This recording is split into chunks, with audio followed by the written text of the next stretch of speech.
Good morning. Hey guys, it's me, Kayla with the curls, and it is Wisdom Wednesday.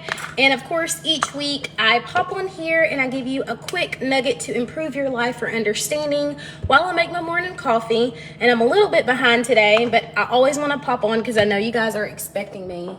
And today I want to talk a little bit about grief and how it's like a ball in a box.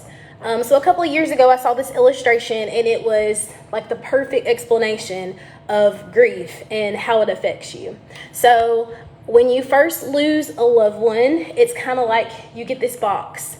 And inside this box, there's two things. There's a button, and when you hit the button or when the button is pushed, there is an immense pain, like crippling pain, unbearable, and like you don't really know what you're going to do. And then the second thing in the box is a ball. And when you first experience the loss, the ball is really big. It's really big. Like it's almost impossible to move the box without the ball hitting the pain button. It like brings you to your knees, destabilizes. I don't know what I'm going to do. But over time, the ball begins to shrink. And so you can do a little bit more and get a little bit further before inevitably the ball hits the button and you experience that same pain that you experienced when it first happened. The good thing is that the longer that you go along, the more that you keep getting on your feet, the more that you heal, the smaller the ball gets. So it happens, but they become fewer and further in between, right? So it's not saying that you're never going to feel the pain, just over time you're able to keep moving. But when you hit that button, it's like no time has passed and it hurts just as bad as it hurt initially.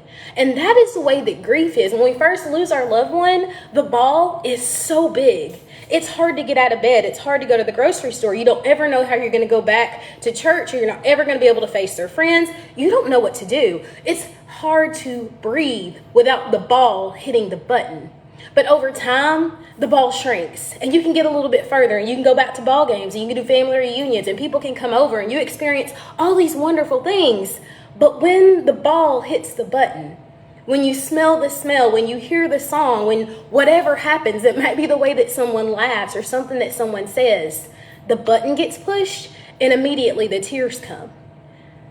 But I'm here to tell you that over time, the ball shrinks. It gets easier, and I don't know when it gets easier, and each person's journey is going to be different. I think about the people in my community, I think about my family and how ridden with grief that people are. I want you guys to be patient with us and be patient with other people, because hurt people. And when people stop being able to manipulate and control they start to try to control how people see you.